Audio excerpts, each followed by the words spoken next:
Estamos gravando, então, a quarta aula, né? Começou. Então, vamos iniciar a quarta aula. Nós paramos na aula passada, na última segunda-feira, na incapacidade para o trabalho, lembra? Agora nós vamos entrar realmente, não é entrar realmente, nós estamos realmente, já faz 3 semanas, né? Na quarta agora.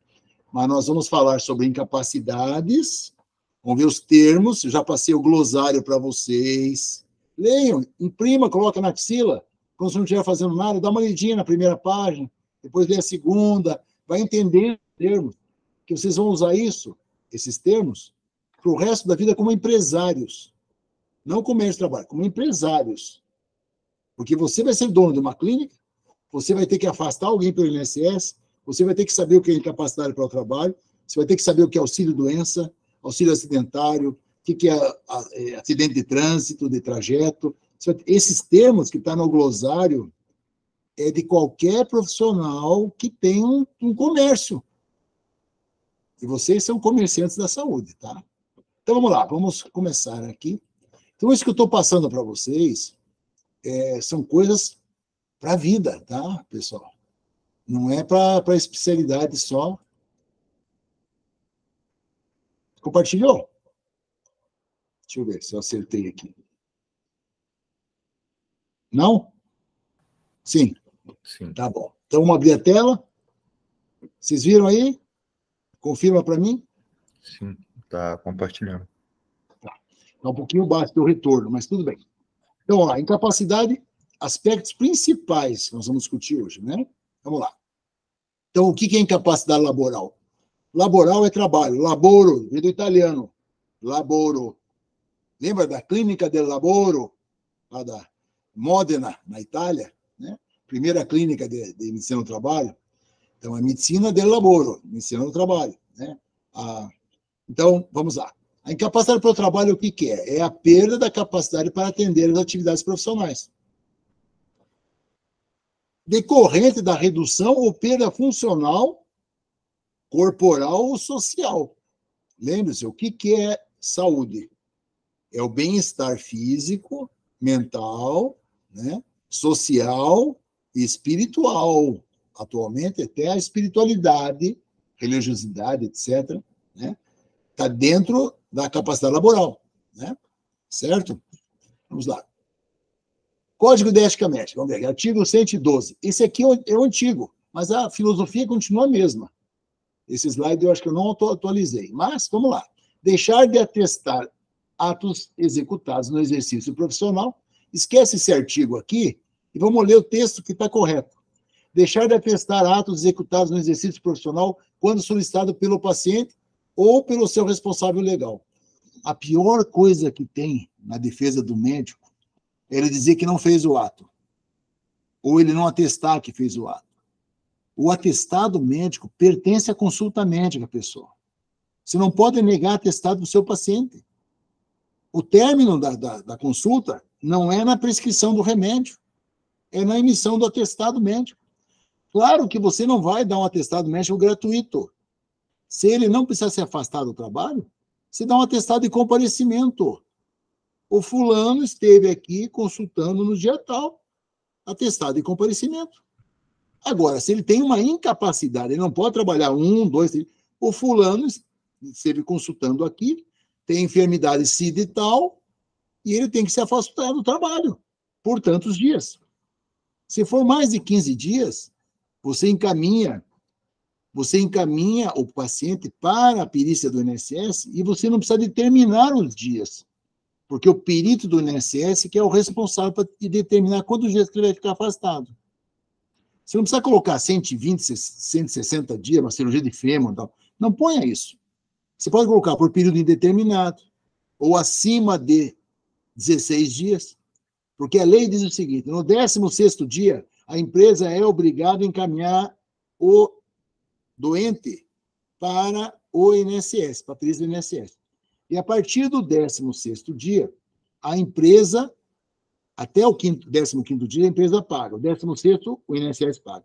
Se for acidente de trabalho, você emite a CAT até 48 horas, o INSS vai assumir desde o primeiro dia. Está vendo a diferença? Se for acidente de trabalho, o INSS assume todos os dias. Se for doença comum na população, que é a maioria dos casos, até 15 dias a empresa assume. Deu para entender, né? Isso é legislação médica. Vocês têm que saber de cor salteado. Isso é a prática médica diária de vocês. O atestado médico é parte integrante do ato médico. Leiam a lei do ato médico de 2013. Leiam a lei do ato médico. Como é que vocês vão se formar como médico e não sabe a lei que rege a tua profissão? Sendo o seu fornecimento, o atestado médico é um direito inquestionável do paciente. Aí eu vejo meus ex-alunos, aí em UPA, pronto-socorro, eu não vou dar atestado. Quem vai dar atestado é o médico do trabalho. Pelo amor de Deus, o médico do trabalho, da empresa. Ele não atendeu o fulano. Se ele der um atestado, o atestado é falso. Ele não é médico do cara, ele é médico da empresa. Para você emitir um atestado, você tem que ter um prontuário médico que você atendeu ele. Você vai ser chamado no CRM, a primeira pergunta que o CRM vai fazer para vocês é, colega, apresente o prontuário médico deste paciente para o processo legal. Como é que o médico no trabalho que não atendeu ele vai ter um prontuário médico do atendimento? Como? Então, se eu der esse atestado, é um atestado falso na sua origem. Então, quem atende, o médico assistente, pode ser recém-formado, ele tem que atestar. Ele tem o CRM, ele tem que atestar, tá bom? Isso é não vou nem questionar isso aí, isso é inconteste, tá bom? E isso não pode aumentar os honorários, você não pode cobrar honorário para dar atestado, você não pode vender atestado, por favor, pessoal, não caia nessa vala comum da criminalidade, né?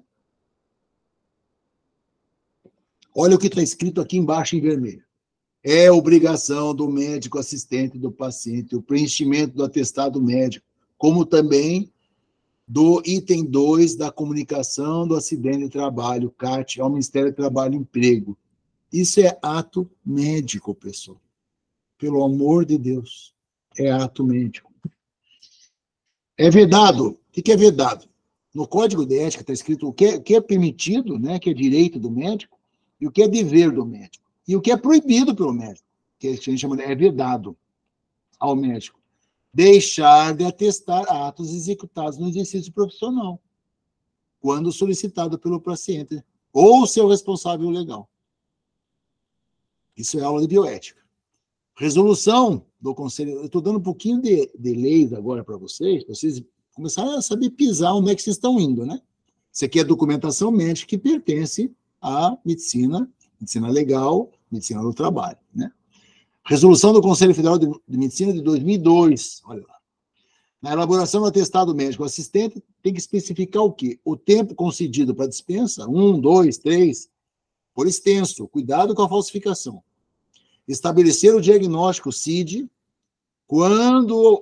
porque o paciente tem que autorizar ele colocar o diagnóstico.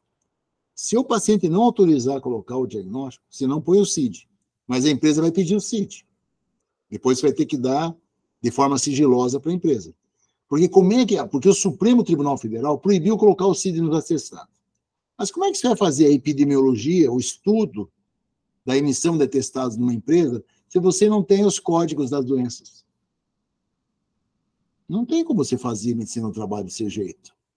Você não sabe quais são as prevalências, a incidência das doenças. Isso é uma obrigação legal do médico do trabalho. Então, a ignorância pega até o Supremo, né? Bom. Hein, doutor? Sim? Essa questão do CID é porque, assim, às vezes eu já acompanhei na UPA umas colegas que elas falam que não é mais obrigatório o CID. Sim, por causa da ignorância do Supremo, que não é mais obrigatório colocar. Mas se o paciente assim o pedir, o médico é obrigado, vou falar 3 vezes, obrigado a destacar o CID, Código Internacional da Doença, tá? Que ele vai ver no celular dele, vai colocar o CID lá. Tem o CID 10 e agora a nova versão, o CID 11, que vocês vão pegar o 11. Tá? É obrigado, se o paciente pedir. E você não pode negar. Ah, não é mais exigência. Mas se o paciente está pedindo, é porque a empresa está pedindo. Agora, o Supremo, na sua glória misericordiosa, acha que não precisava pôr CID. Mas eu te digo, sem CID, a empresa não funciona. Como é que o médico vai abonar um atestado se ele não sabe qual que é a doença que o cara tem? Ou você acha que ele tem contato todo dia com os médicos das UPA? É porque eles falam, eles falam tipo assim, que a empresa não pode mais obrigar o funcionário a cobrar um CID, entendeu? Ignorância, pura ignorância. A empresa pode sim, só aceitamos atestado com CID. Volta lá e pega o CID com o teu médico. Quem pode autorizar? O paciente. Entendi. Está escrito aqui, pô, está na lei. Quando expressamente autorizado pelo paciente. Acabou. Agora, o que o Supremo falou? Não é obrigatório. Mas quando o paciente pede, o médico é obrigado. Entendeu? Entendi. Viu o joguinho de palavras? Viu como muda tudo? Mas é porque esse pessoal, provavelmente, que falou com vocês, não prestaram atenção na minha aula de bioética. Muito menos em missão de trabalho. Porque essa aula aqui foi dada para eles. Senhor, eu tenho uma dúvida. E outra coisa, por favor, vai fazer um laudo, faça um laudo que alguém possa ler. Se você não sabe escrever, né, os analfabetos funcional, que a maioria dos médicos são, digita no computador, imprime. Fica mais fácil. Faça de maneira legível, por favor. Porque senão ninguém entende, vai ter que voltar no médico lá para decifrar. Pior que eu mandei num colega meu, muito bom, excelente profissional, mandei um atestado para ele decifrar, ele disse, eu também não estou entendendo. Nem ele sabia o que tinha escrito. Essa é a caligrafia dos médicos. Bom, eu falo isso como perito judicial, porque a gente quer ajudar o paciente e o médico prejudica ele porque não sei o que está escrito.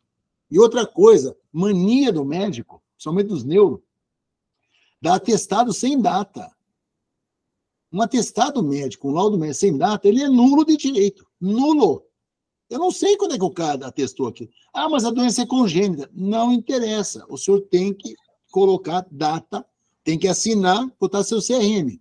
Precisa de carimbo? Não. Se ele assinar e colocar o CRM dele, pronto, já está identificado.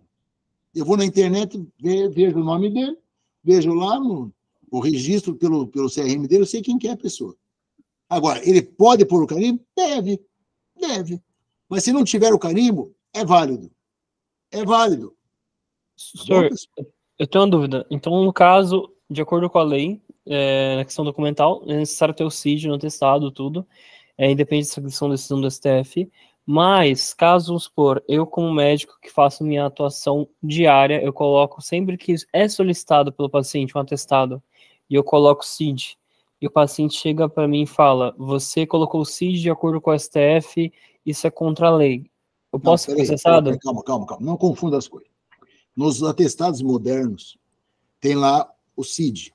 Aí lá embaixo tem um parágrafo assim, eu autorizo expressamente ao médico indicar o CID nesse atestado. E ele assina também. Aí ele não pode alegar que você quebrou o sigilo médico profissional detalhando a doença dele. Ele tem que assinar junto no atestado que ele está liberando, está pedindo para colocar o CID. Entendeu?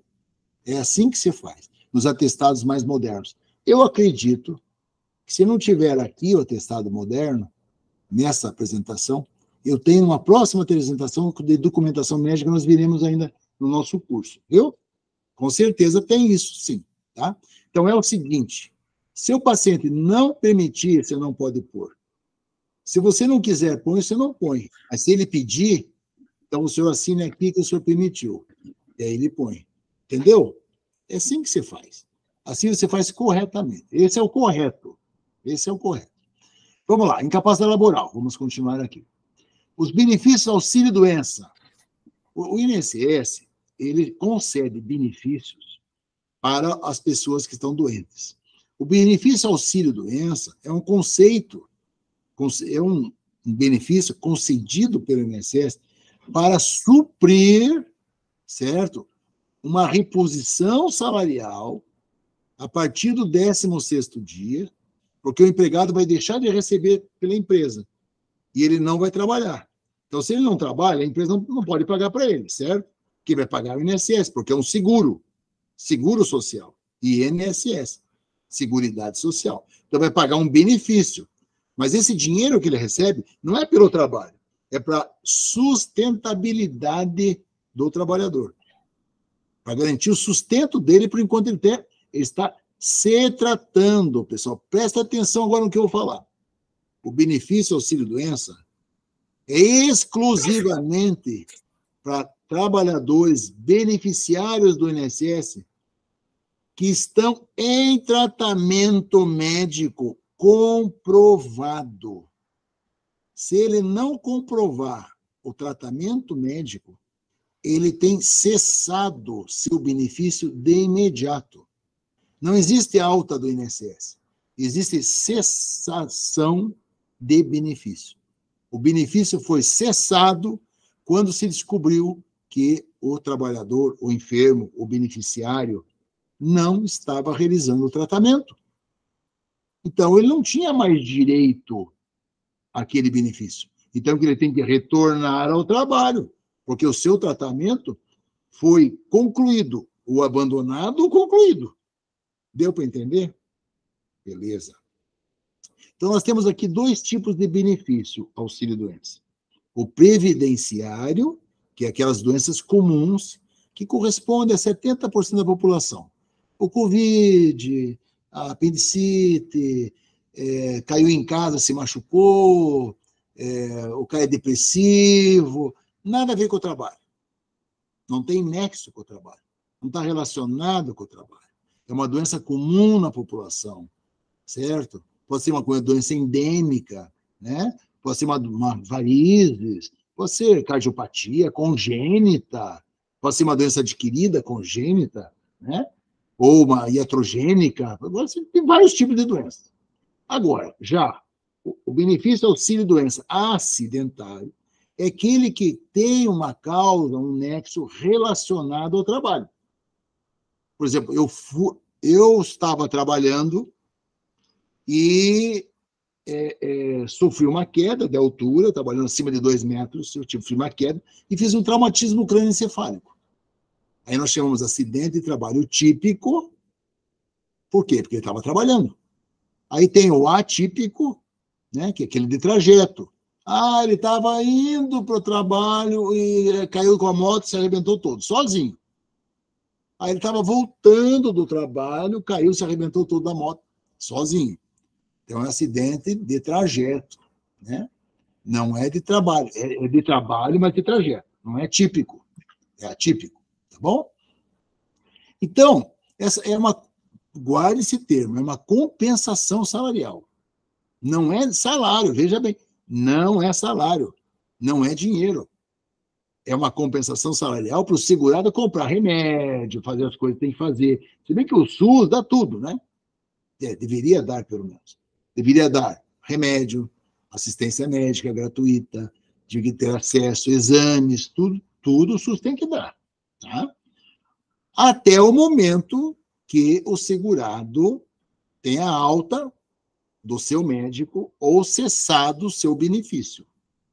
Quem dá alta médica para o seu paciente é o médico assistente. Quem cessa o benefício pelo INSS é o médico perito do INSS. Ele cessa o benefício. O benefício vai ser cessado em tal data. Ele pode recorrer, pode fazer um monte de coisa, mas o benefício vai ser cessado. Cessado o benefício, a pessoa deve retornar à empresa e se apresentar para o trabalho. Aí, chegando lá, o médico de trabalho recebe, acolhe o trabalhador que está retornando do INSS, faz o exame de retorno ao trabalho, pede toda a bateria de exames, mas depois que é garantida, que tem um laudo do médico assistente, que ele já está apto a voltar ao trabalho. Porque se o médico assistente dele disser que está inapto para voltar ao trabalho, eu não deixo ele voltar ao trabalho. Eu mando ele retornar ao INSS e procurar seus direitos. Senhor, eu tenho uma dúvida. Só fale mais alto, por favor. Perdão, tu consegue me ouvir? Sim.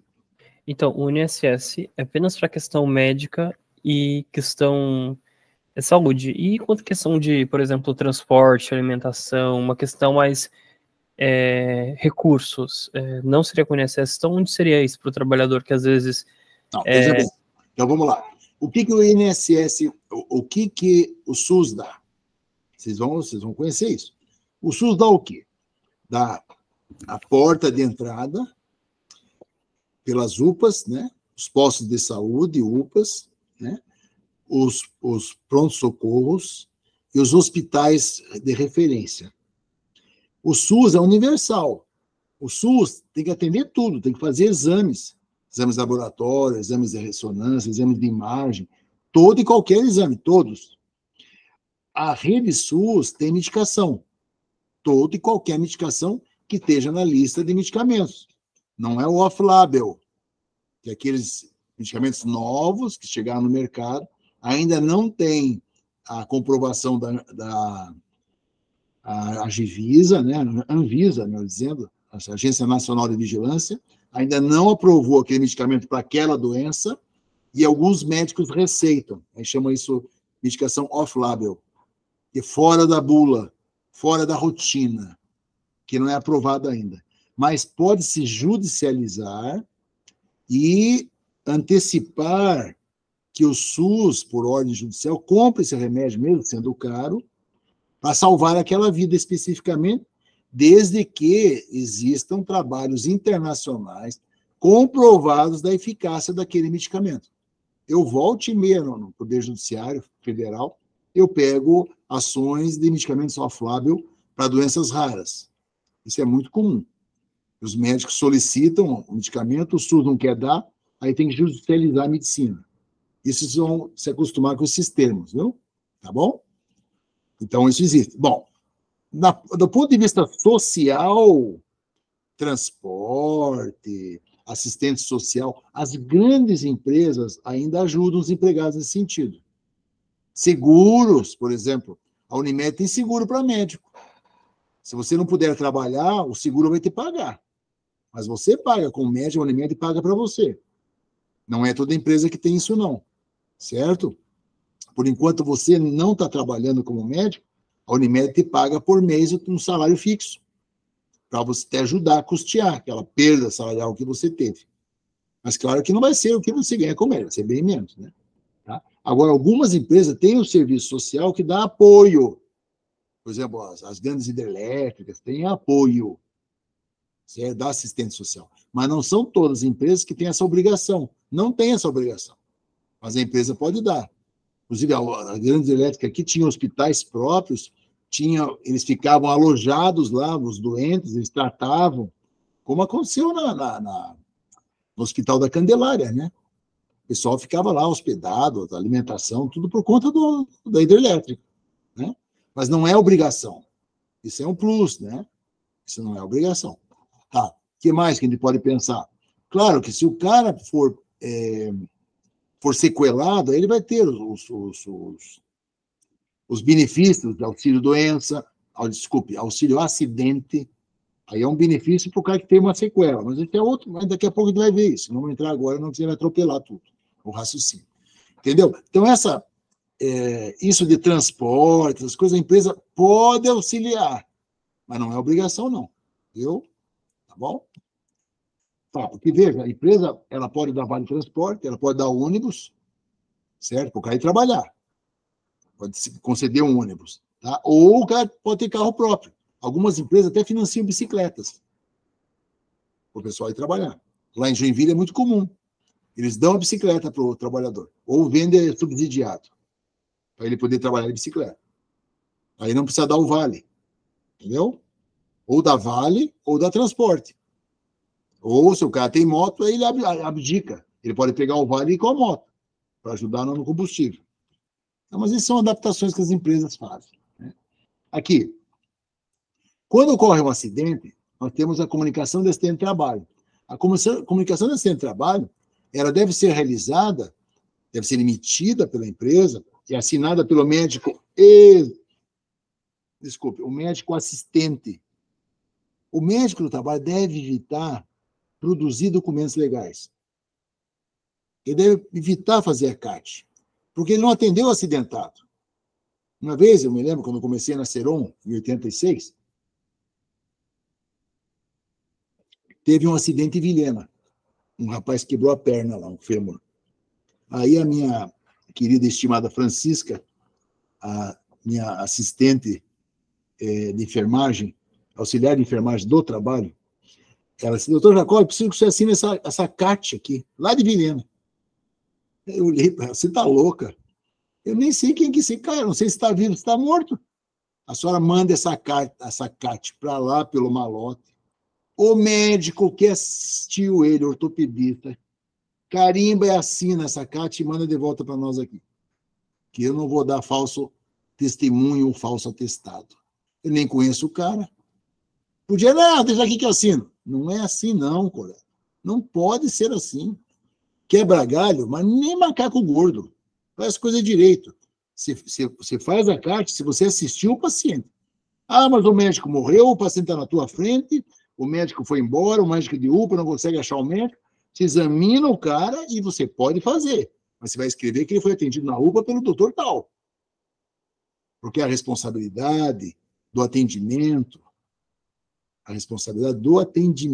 aquele acidentado, é do médico da UPA, é do médico do SUS, ou do médico particular, não interessa. Não é do médico de trabalho. Pelo amor de Deus, pessoal. Separem as coisas. O médico de trabalho ele representa a empresa. Ele está proibido de fazer clínica. Ele não pode consultar, ele não deve consultar dentro da empresa. Não deve consultar. Ele encaminha. Você pode ter na empresa médico examinador, clínico. Tudo bem, ótimo, a empresa tem clínico para atender. Mas o médico do trabalho não pode fazer clínica. Isso é fundamento. Eu sou ginecologista obstetra. Eu atendia na Termonorte. Desculpa, Eletronorte. E eu era credenciado como ginecologista. Mas você começasse a fazer ginecologia obstetrícia das grávidas lá dentro da empresa? Não, elas saíam da empresa lá comigo, iam lá no meu consultório, fora do horário de trabalho, e eu fazia o pré-natal delas, como médico assistente delas, mas não como médico de trabalho da empresa. Não misturem as coisas. Então, o médico do trabalho, ele não vai atender nada, ele só vai olhar o caso, só assim, vou encaminhar isso para cá, foi um acidente, mas não vai realmente pegar e atender isso, né? Ele só encaminha e só verifica se teve alguma coisa só do trabalho, é isso, né? Então vamos lá, o médico do trabalho faz medicina do trabalho, ele vê a parte legal, ele orienta, ele encaminha, ele faz a referência contra a referência, ele orienta o trabalhador para ir para o INSS, ele encaminha ele para o INSS, mas tudo fundamentado em laudos e atestados médicos dos especialistas. Veja bem, ele não pode nem indicar uma cirurgia. Ele não é cirurgião, ele é médico de trabalho. Ele tem que conhecer a lei, ele tem que aplicar a lei. E ele tem que se aliar dos melhores especialistas da cidade. Uma lesão de ombro, você vai mandar para o ortopedista de ombro. Uma lesão de mão, você vai mandar. Aí você vai ligar para o colega e dizer, você atendeu fulano, como é que está, o que você acha? Precisa fazer mais alguma coisa? Como é que está essa lesão? Qual o prognóstico? Qual a cirurgia que você vai fazer? O que se precisa que eu te ajude? Você está entendendo? Você vai dar apoio. Agora, a parte legal é conosco. A parte legal todinha. Quem administra a parte legal? Eu faço tudo online hoje, né? O pessoal me manda aqui, o cara está apto, está inapto, como é que é? Eu vejo esses exames aqui. Mas ele já passou pelo examinador. Ele já passou pelo médico do ultrassom, do raio-x, do laboratório. Eu só vejo os resultados e oriento. Entendi. Entendeu? Eu tenho jeito de fazer o exame de admissão.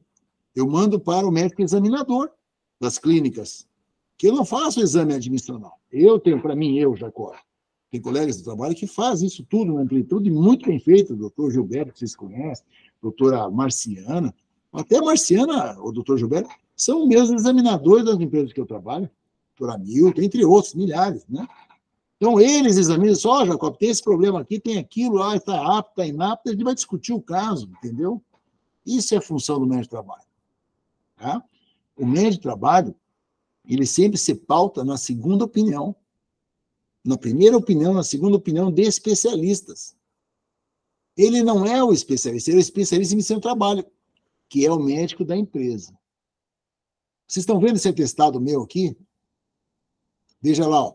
Atesto que o senhor ou a senhora nunca escreva na vida de vocês para os devidos fins. Isso é analfabetismo funcional. Você já viu alguém atestar alguma coisa para fins indevidos? Então, é redundância. Isso é um curso de português que eu fiz há 20 anos atrás, do professor Napoleão. Ele descia o pau nesses atestados. Então, atesto que o senhor e a senhora, põe o nome, necessita de tantos dias depois do meu trabalho, por motivo de doença. Vocês estão vendo aqui que esse atestado é antigo, né? Ele não tem aqui, ó, está aqui o CID, ele não está escrito aqui na observação, está vendo a observaçãozinha aqui embaixo? Eu declaro que autorizei a inclusão do CID nesse atestado médico. E o paciente assina aqui embaixo. Talvez aqui para frente esteja o atestado mais moderno, tá? Depois daquela decisão do Supremo lá, nós tivemos que modificar os atestados todos. Como isso é uma apresentação um pouco mais antiga, não tem aqui ainda, mas nas mais modernas já está em vermelho ali. Tá? Mas aí é bom que assim eu falo para vocês guardarem na cabeça. Veja, isso aqui é a base do Brasil em 2008. O que nós tínhamos? Lembra que eu falei para você de população economicamente ativa, aqui logo em cima? Eram 200 milhões de habitantes, metade era a população economicamente ativa. Dessa metade, desses 99 milhões aqui, tinha 7 milhões de desocupados. Desocupado é aquele caboclo que não faz nada. Desocupado mesmo, 7 milhões. 92 milhões tinham uma ocupação. 7 milhões aqui embaixo era dos regimes de previdência. IPERON, INSS e tal. Os contribuintes do INSS eram 40 milhões. Sendo que os empregados mesmo, que é a nossa população de estudo, o que tem a carteira assinada era 32 milhões. Então, pare para pensar. Nós temos 200 milhões de habitantes. Quem é que paga o INSS? Quem é que paga os impostos? Quem é que paga mesmo o INSS? 32 milhões. Vocês notaram que é 15% da população? Ou estou errado? É 200 milhões, tem 32 milhões. Apenas 15% da população é que paga imposto mesmo para a Previdência. Vocês estão entendendo onde é que está o furo? Isso é o desemprego, pessoal.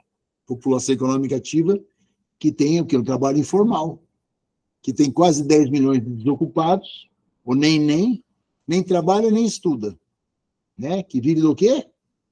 Quantos milhões que tínhamos na época do Bolsonaro, que o Lula tirou 1 milhão agora?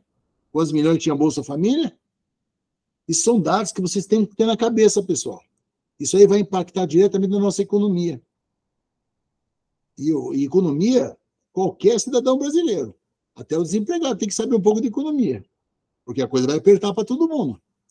Então, com o desemprego, diminui os postos de trabalho, que vai diminuir a arrecadação para o INSS. O INSS quebra. Sabe quem é que vai pagar a minha aposentadoria? O pessoal que está trabalhando. Se o pessoal parar de trabalhar, parar de contribuir, não vai ter dinheiro para pagar a minha aposentadoria. E nem de outros aposentados. Você sabe que com a pandemia, que matou a maioria de pessoas idosas, principalmente os aposentados, e queriam, nossos colegas médicos queriam se aposentar, foi um alívio para a Previdência. Porque os jovens morreram tanto, como os idosos. Mas aí só tem que pagar a pensão. Lembra agora aqui que o Supremo decidiu sobre pensões? Reduziu a pensão para 50%. Era 100%. As viúvas recebiam 100% do salário de aposentadoria do viúvo, do falecido. Agora, é 50%. Por quê? Para não quebrar a Previdência. Isso é raciocínio, isso é dinheiro, cara, é cálculo. Não é à toa que eles decidem isso. Então, as viúvas vão ver bem pior. Por que eu falo viúva? Porque 80% da senilidade é feminina. Você vai num baile da terceira idade, só tem mulher dançando. E o homem está cadeirante, não consegue dançar. Aqueles que sobreviveram. A maioria da mulherada é viúva. As idosas, acima de 50, 60 anos. A mortalidade masculina está baseada dos 17, 18 anos até os 30. A maior mortalidade. E depois dos 30 aos 49. Os 49, quem sobreviveu, são raros. O homem tem 5 anos mais, menos expectativa de vida do que a mulher. E, por sinal, a qualidade de vida dele é bem pior que a da mulher. Isso são dados que vocês têm que ter na cabeça, porque isso aí é que vai fundamentar todo o nosso raciocínio. Até para você fazer, por exemplo, qual a melhor profissão hoje? Uma profissão que é rara, que não existe. Geriatria. Por quê? Porque ninguém está atendendo os idosos. Tem pouco geriatra aqui, Rondônia tem 3, 4. Tem que formar geriatras. Psiquiatria, está todo mundo ficando maluco. Agora está formando bastante psiquiatra. Porque se tem demanda, tem clientela. Então vai ter que ter profissionais. Então isso tudo vai direcionar vocês para o que eu vou fazer na minha vida. Que especialista, que médico especializa você? Então, eu já falei, geriatria é uma boa. Somente aqui em Rondônia, pessoal, a população idosa está crescendo, né? E geriatria feminina, a grande maioria dos casos. Né? Então, eu estou falando aqui de incapacidade laboral, eu vou voltar um pouquinho o slide aqui, porque essa aqui foi a população de estudo que eu fiz para estudar os afastados pelo INSS em 2008, tá?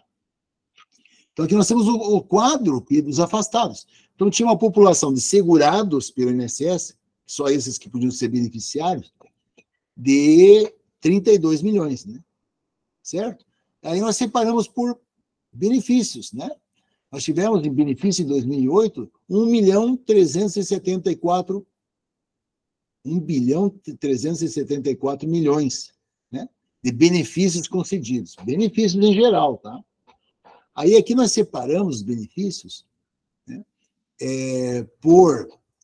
Eu fiz 3, como é que posso fazer? Foi uma trilogia a minha tese, né?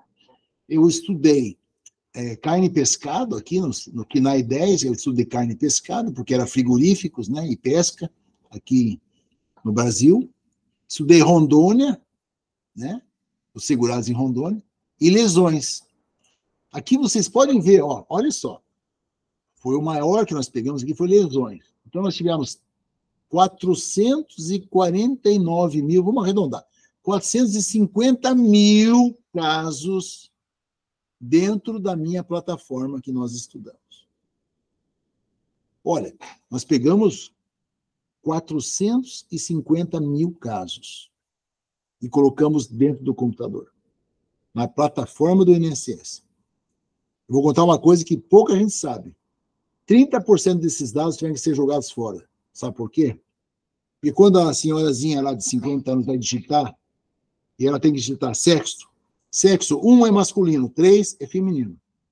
Se ela botar 0, se ela botar 2, ou botar qualquer outro número, ou não colocar nada, você perde esse dado todinho, a linha todinha.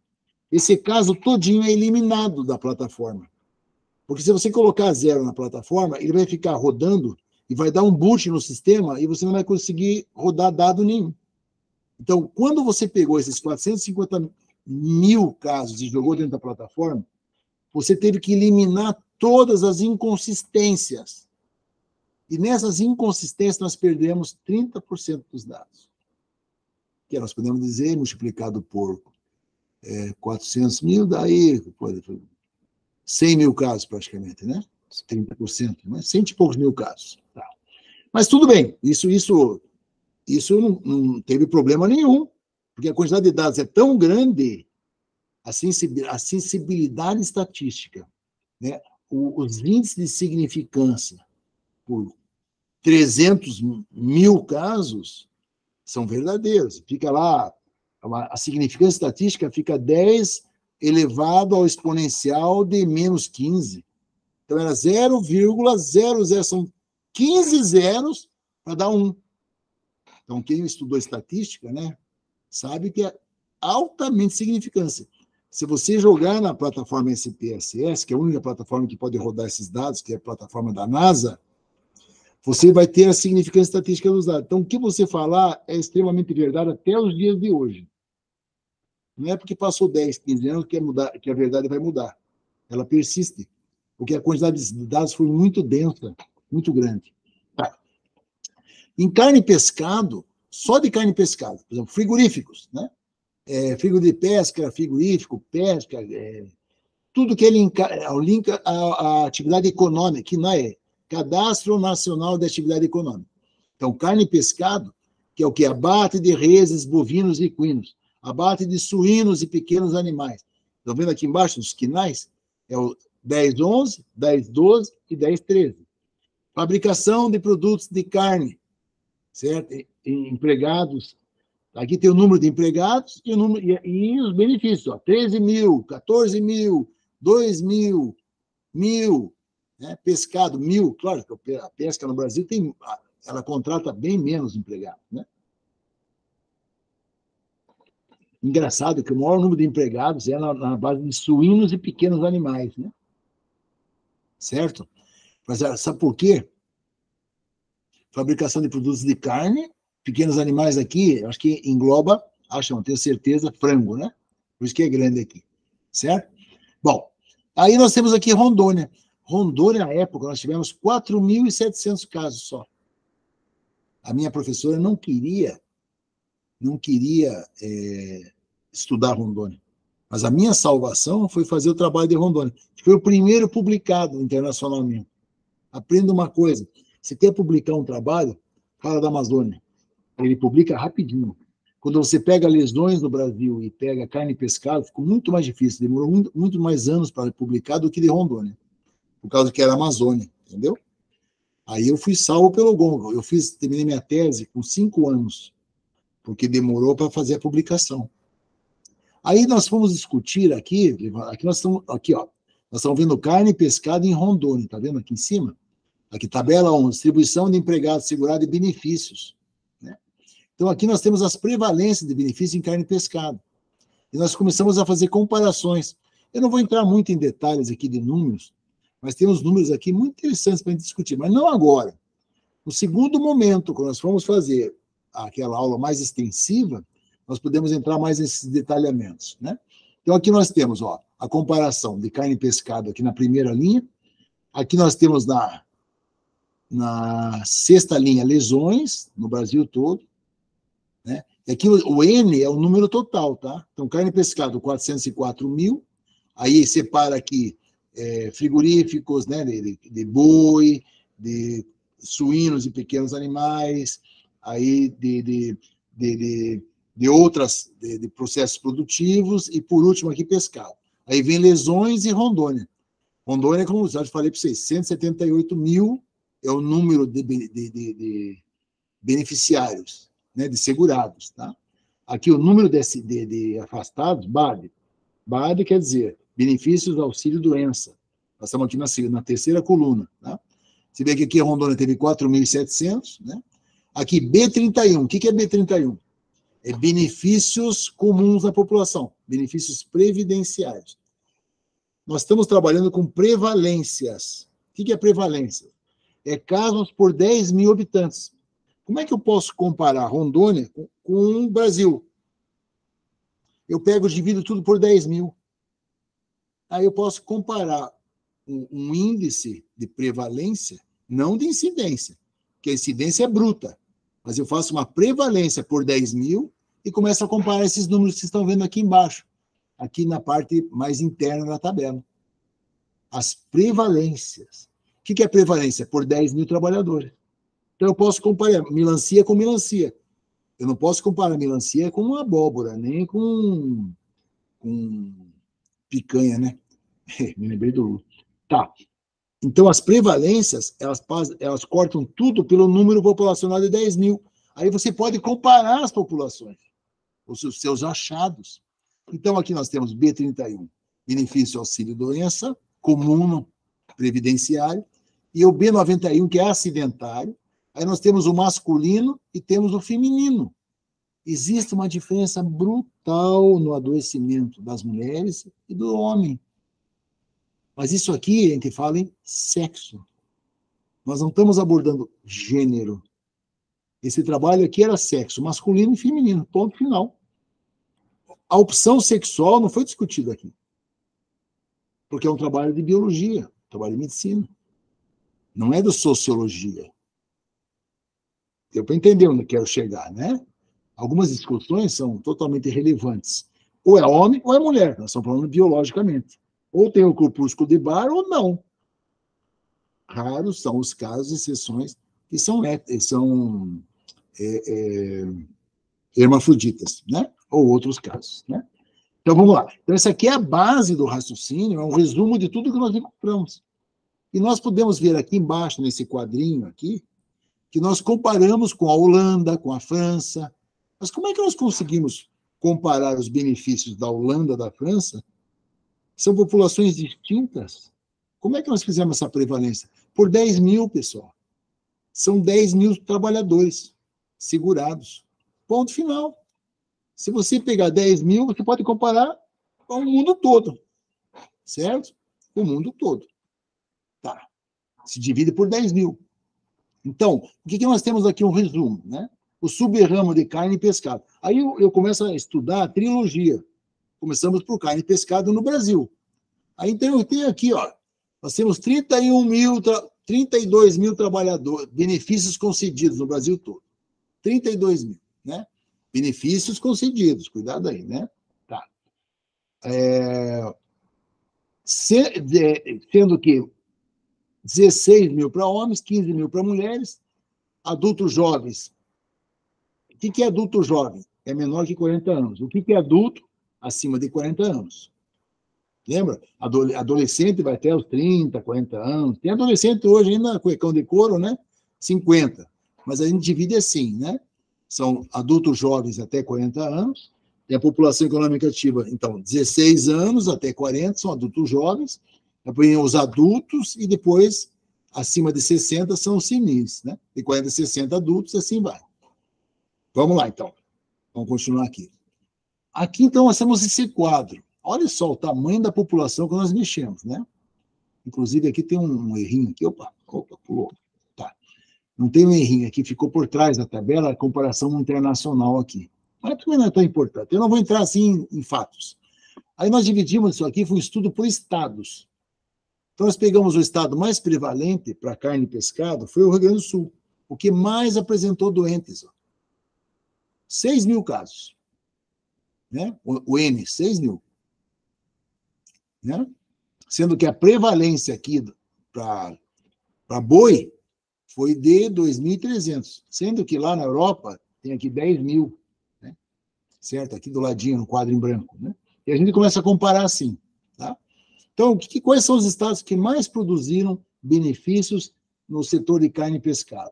O Rio Grande do Sul, Minas Gerais, Santa Catarina, Mato Grosso e Paraná. São os estados que mais produziram acidentes. Lembra, nós estamos dividindo por 10 mil, não é habitantes, 10 mil beneficiários. Nós calculamos tudo por 10 mil beneficiários. Então, nós pegamos a população e dividimos por 10 mil beneficiários. Aqueles que utilizaram aquele benefício, entendeu? Então, por isso que dá esses índices altos aqui. Certo? E nós podemos compará-los. Né? Muito interessante. Então, vamos dar continuidade aqui. Eu vou novamente insistir com vocês, não vou aprofundar aqui nas doenças ainda, porque vai ficar muito complexo. Aqui nós temos razão de prevalência, o RP aqui do ladinho, a razão de prevalência em benefício de 31 sobre acidentário. Então, lembra o benefício previdenciário sobre acidentário. Então, nós temos a cada 2 benefícios por doenças comuns, nós tivemos um acidentário. Então, se pegar 100%, você vai dividir por 3. Então, dá 30% acidentário e 66%, quase 70%, previdenciário. Certo, pessoal? Por isso que eu sempre digo, mais ou menos 30% dos benefícios são relacionados ao trabalho, são acidentários. E 60% a 70% não são relacionados ao trabalho. E antigamente todo mundo falava que o INSS estava quebrando por causa das empresas que acidentavam demais. Isso não é verdade. Tá. E aqui, então, nós separamos, então, por KNAI, nós estamos falando KNAI, carne e pescado, pelo benefício B31, B91, masculino e feminino. A primeira coluna lá que vocês estão vendo. E nós separamos por faixa etária. E nós já começamos a observar certas coisas extremamente interessantes. Que no caso das mulheres, aqui embaixo, que está em rosinha, a prevalência vai aumentando com a idade. Quanto mais idosa a trabalhadora, mais chance dela ser afastada por doenças. Certo? Isso é genérico, por doenças. Então, quanto mais idosa, mais ela vai se afastando. Certo? E também observamos aqui no registro que na população em geral, independente se é homem, mulher, tipo de doença, quanto mais idoso, quanto mais próximo da senilidade, maior são os índices de afastamento. E vai numa PG, uma progressão geométrica, tanto na mulher, veja aqui o total, e o vermelho aqui embaixo, eles vão aumentando, aumentando, aumentando. Então, se você... Vamos falar uma coisa grosseira agora. Se você não quer pessoas afastadas, contrate jovens. Certo? Quer ver aqui, crianças jovens com menos de 20 anos tem uma chance de 288. É a taxa, é a prevalência de 288. Já uma pessoa de 50 a 90, 50 a 59 anos tem uma prevalência de 1.000, quase 1.200. 6 vezes mais. Uma razão de prevalência 6 vezes maior de se afastar. Vocês estão entendendo? Então, isso são estatísticas.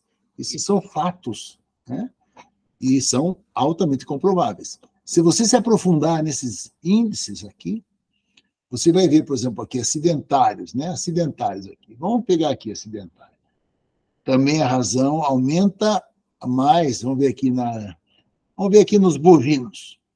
Qual o maior de acidentário? B91 dos bovinos. Só para fazer um treinamento. Na faixa de 30 a 39 anos, tem 466, mas a maior taxa ainda é 50 e 59. Então, nos bovinos, quanto mais idoso, mais chance de se acidentar. Certo? Bom, aqui nós temos, então, está em amarelo, horrível de ler, lesões e causas externas, né? E aqui, doenças osteomusculares e transtornos mentais. No Brasil, as 3 doenças, os 3 grupos CAP-CID, são os capítulos. CAP-CID é capítulo do CID-10. Vocês estão vendo aqui, ó, capítulo 15, 11, 9, 6. Aqui, lesões e causas externas, né? Que capítulo que é lesões, se eu não me engano, vamos ver aqui, fatores externos. Lesões e causas externas é o capítulo 19. Exatamente 19. Está ali embaixo, onde é que está escrito os capítulos, capítulo 19, então é o primeiro, né? Doenças osteomusculares é o capítulo... Mentais é 5. E doenças osteomusculares, deixa eu ver aqui, que daí tem os CIDs, né? Aqui, osteomuscular é o 13, né? Então, em primeiro lugar, tem as lesões, quer dizer, são os acidentes. Em segundo lugar, estão as osteomusculares. Doenças osteomusculares são mais conhecidas por Ler-Dort, certo? Ler-Dort. E, em terceiro lugar, estão as lesões, os transtornos mentais e psíquicos comportamentais. Isso em 2008.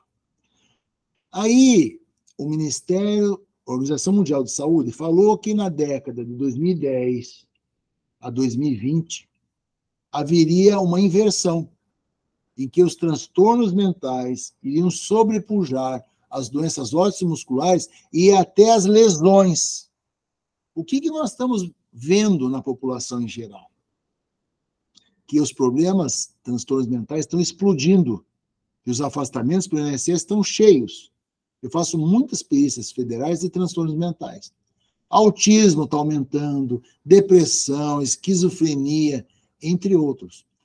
E lembrando que essas 3 enfermidades, esses 3 capítulos CID aqui, representam quase 67,2%, quase 70% dos afastamentos pelo INSS. Lesões, doenças osteomusculares e transtornos mentais. Então, são doenças que quando vai precisar sempre? Psiquiatra, né? E ortopedista. Até agora está aí, está bem claro aí, né? Quase 70% da população que se afasta, população doente. Certo, pessoal?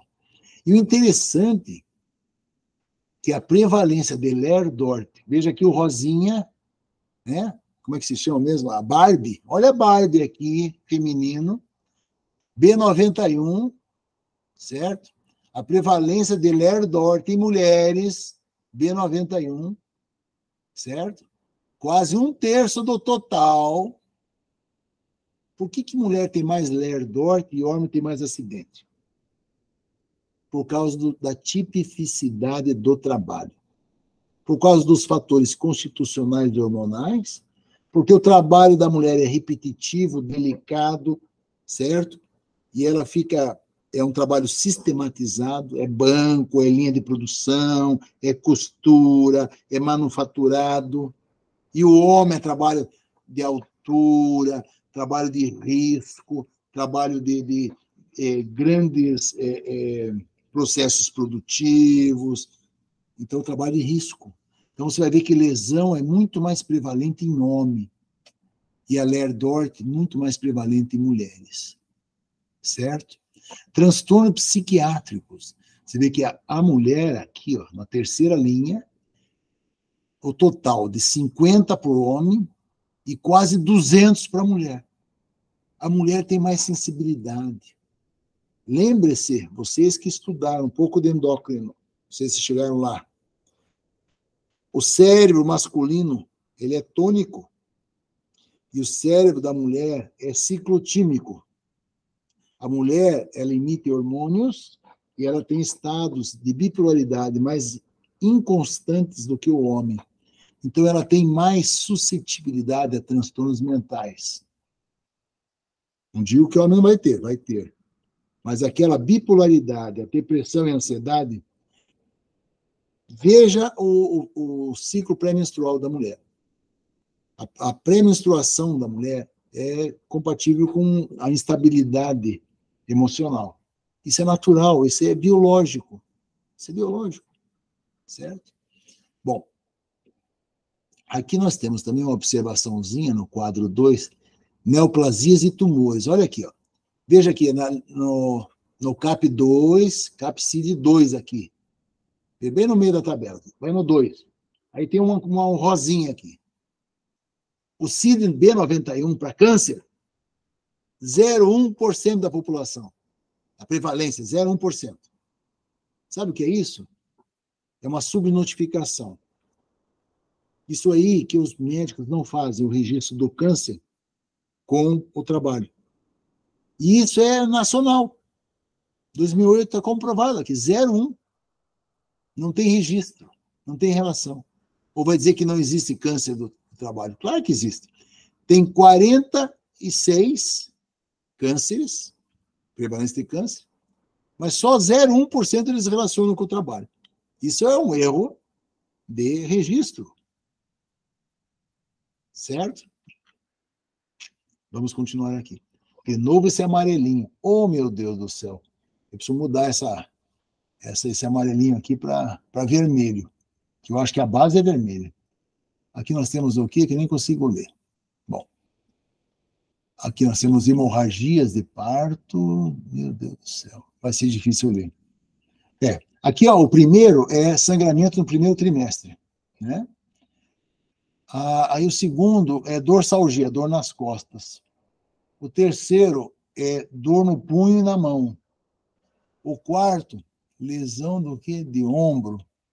O quinto, fratura de punho. Dorsalgia, episódios... eu estou com dificuldade de ler aqui.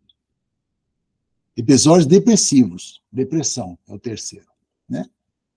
Bom, tudo bem. Então fica um pouco prejudicado. Eu vou arrumar isso aqui quando nós formos dar aula. Mas aqui está bem claro pelo CID, né? Olha aqui, ó, 20, O é obstetrícia. 20 é o número. Então é o sangramento do primeiro trimestre.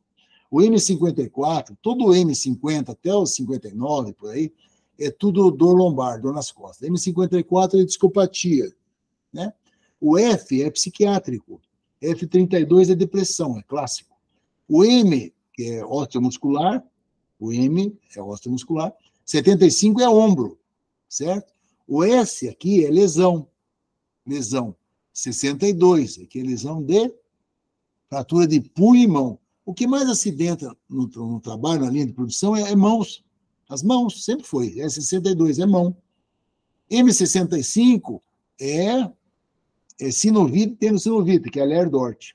M65, que é a sinovite tendo sinovite. Outra coisa que eu queria lembrar vocês também, por exemplo, K40 é hérnia. Você vai decorando isso, né? F33 é ansiedade, aqui embaixo. E assim vai, né? Então, são doenças que são tão comuns que a gente acaba decorando o CID. E 83 é varizes. Se eu não me engano, é varizes inferiores, ó, tá vendo? Tá. S02 é traumatismo crânioencefálico. Isso que eu estou me lembrando aqui para citar para vocês. Aí a gente vai decorando. Agora introduziram o CID-11. Porra, agora vai ser difícil, né? Porque são 6 códigos. Nós estamos falando de 3 códigos. Um alfa e 2 numérico, né? E tem um pontinho e mais um quarto. Aí é uma subdivisão. Mas só esses 3 aí já dá para ter uma boa ideia do CID. Agora, são 6 no CID-11. Aí complicou, né? Eu não tenho mais idade para guardar isso. Aí o interessante da nossa tese de doutorado foi o SPSS, que nós temos aqui. O SPSS é o quadro, essa curva de sobrevivência, é o seguinte, você entra no primeiro dia no INSS com benefício, então você tem 100% de benefício. Aí o pessoal vai sendo tratado e eles vão saindo, vai sendo cessado o benefício. Para a nossa análise, ele morre.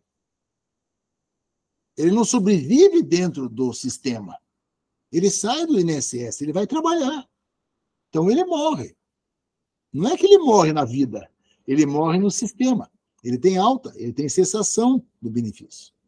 Então, a gente chama curva de sobrevivência, permanecem doentes recebendo pelo INSS. Então, essa é a curva de sobrevivência de Kaplan-Meier, né? Kaplan-Meier. Ele vai te dar quem permanece no sistema. E o que nós podemos observar aqui? Aqui a duração em dias, nós observamos que, na grande maioria dos casos, o trabalhador fica 6 meses afastado. 6 meses, quanto é que é? 120 dias. Então, se vocês observarem a curvazinha aqui, ó, pega 120 dias e traça uma retinha aqui. Vocês vão ver que mais de 95%, que é a significância de 5%, só que a significância aqui, você vê aqui embaixo o P, não sei se vocês entendem ainda isso, já estudaram um pouco de estatística, P é significância, o P aqui, o pi, aqui embaixo, tá na seta vermelhinha. Ele tem que ser menor que 0,001, então, a significância é 0,05, para dar o quê? 95% de acerto. O erro menor que 0,05. Só que, nesse caso, nós tivemos uma significância de 0,0001.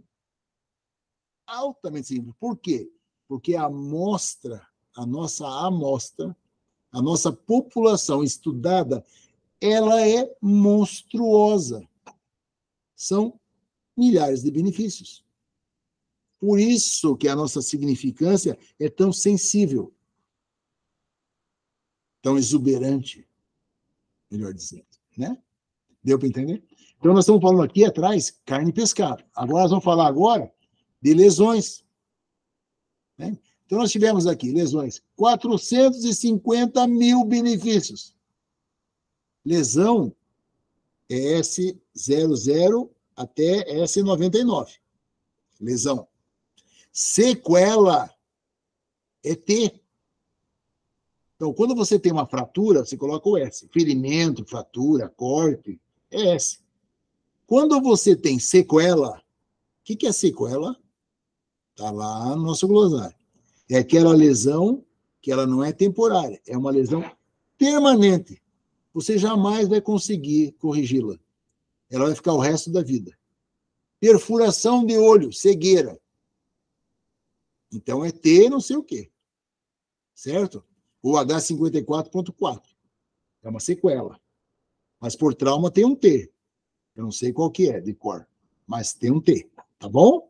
Então, toda vez que você vê T, é sequela. Toda vez que você vê um S, é lesão temporária. Beleza?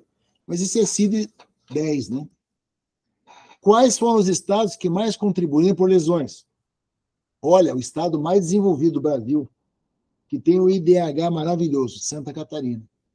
É o que mais teve lesões. Talvez pelo registro sério, né? Porque Santa Catarina é um estado que registra tudo. Se quebrar uma unha, eles registram. Rio Grande do Sul é a mesma coisa. Alemão é sistemático. Italiano, muito organizado. Aí vem Goiás, Mato Grosso do Sul e Paraná. Então, os estados do Sul registram muitas lesões. Já o Norte, olha lá embaixo, Norte e Nordeste, registra pouco. Piauí, Sergipe e Amapá. Veja, pessoal, mas lá tem pouca população. Porra, bicho, pelo amor de Deus, não fala besteira. Nós estamos fazendo tudo por 10 mil habitantes. 10 mil segurados. Não é questão de população, é questão de registro. É que no Norte não se registra, no Nordeste não se registra. E no Sul, no Sudeste, pode ver os estados ali, se registram. E Rondônia, olha aqui, está bem registrado. Nós estamos fazendo por 10 mil habitantes. Não é população, não é questão de mais ou menos gente, não. É questão de registrar as coisas. Foi igual aos Estados Unidos. Os Estados Unidos tem registrado tudo, tem estatística para tudo. Aqui no Brasil a gente não tem estatística para nada. Você pode ver, os estados que estão elencados lá no top são estados que têm um bom ensino. Eu passei para vocês o número o mapa do Brasil com analfabetismo, né? Vejam lá. E compara com esses dados aqui. Quanto maior o analfabetismo, menos o registro. Por quê? Porque tem a precariedade do trabalho, porque o empregador não quer registrar, porque ele está na informalidade, ele está no subemprego. Tem diversos fatores, mas tudo relacionado à educação. A base é educacional, é a população. Quanto mais alfabetizada, mais se registra, mais índices vai ter de benefícios. Mais eles procuram benefícios também. Não é que você mais se acidenta, que mais procura seus direitos. Talvez o Norte e o Nordeste não procurem seus direitos, ou não tenham... talvez procurar seus direitos também não é assim 100%, porque às vezes procuram e não dão os direitos do cidadão, ou ele acaba nem procurando. Né? Certo? Isso é comum no INSS também. Aqui nós estamos vendo lesões. Veja ali os CIDs. Agora você viu como botou em preto aqui, ficou mais bonito, né? Se tivesse em vermelho abaixo do amarelo, ficava melhor. Transtornos de punho e mão, que é mais comum. Mão e punho, acidente direto. Tá? Joelho e perna, motos. Né? Mulher, acidente, tornozelo e pé. Olha aqui. Por quê? Salto alto, chefe. Verdade, não é brincadeira, não. Tornozelo e pé, as mulheres se acidentam muito mais que homens. Deixa eu ver. Não, eu falei besteira. Viu como a gente erra? E erra bastante. Olha, a mulher deu 17% tornozelo e pé. O homem deu 24%. Não é por cento, por favor. É prevalência, tá? Prevalência. Nós estamos falando de prevalência. Então, a gente pode comparar os números aqui. Pode e deve comparar. Porque é tudo por 10 mil. Tem prevalência, dá para comparar. Então, a mulher tem mais... Não. A mulher, ela aumenta aqui os acidentes. Tornozelo, joelho. Deixa eu ver. Esse índice de aumento aqui é o contrário, ele diminui. Né? Tá. Bom, tudo bem, tem que parar para pensar aqui. Aqui também, os homens, vamos ver aqui qual que é a idade mais prevalente. Punho e mão, vamos ver aqui, masculino, deu 60, olha, de 20 a 29 anos. Nós temos aqui o maior índice, 20 a 29 anos. Então, são homens de 20 a 29 anos, tem quase 70. A mulher, se você for ver índice de punho e mão aqui, ó, não passa de 13, não passa de 14. Só com 50 anos, 59, que vai para 18. Certo? Mas nunca chega a 60. Olha o homem, 40, 50, 66, vamos lá, masculino. Punho, traumatismo de punho e mão. Aos 20, 29 anos deu 60, 30, 39, 50, 40, de 40 a 49, 33. Quer dizer, ele vai reduzindo com a idade, com a maturidade, com a responsabilidade, com a experiência, né? Talvez o jovem aqui se acidente mais pela sua inexperiência, né? Também tem isso, esse fator. A mulher não se acidenta tanto com a mão, mas muito mais com joelho e perna, certo? Mas o homem também tem uma alta incidência, mas em segundo lugar de joelho e perna, e tornozelo menor. Mas mesmo assim, a mulher é menor que o homem em relação a todos os índices. Pode ver, todos esses 3 índices iniciais. Você viu como você pode ficar jogando e observando? E olha que interessante aqui, ó. Sequelas. Sequelas é T, né? Lembra? T. T é sequela. Pegando as sequelas aqui, está observando aqui no final, aqui, tem as sequelas. Sequelas são mais raras. Nós temos as sequelas masculinas, são mais frequentes nos idosos, tanto masculinas como femininas. Olha só. Certo? São mais frequentes, acima dos 40 anos, tanto para homem como para mulher. Viu que interessante? Você vai julgando, assim, vai analisando, vai raciocinando e vai tirando as conclusões, né? Olha, esse aqui é um índice interessantíssimo, que dá para ficar 3 dias falando. A duração de lesões. Nós temos certeza absoluta que aqui em Rondônia, inclusive foi recordista brasileiro, fratura de fêmur passou de mais de ano para ser curada. Por quê? Porque eles fazem o tratamento em segunda intenção. Eles deixam 30, 60 dias, 90 dias para operar. Aí os resultados são sequelares. Então, as sequelas são muito altas em fêmur, principalmente na ortopedia. Fratura tem muita sequela. Aqui em Rondônia, nós temos muita sequela, né? Certo? Então, sequelas somente de fêmur, né?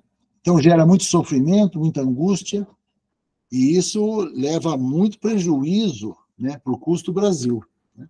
E a gente vê aqui as despesas salariais, tudo o prejuízo que o Brasil teve, né? Mas isso aí são mais outros detalhes.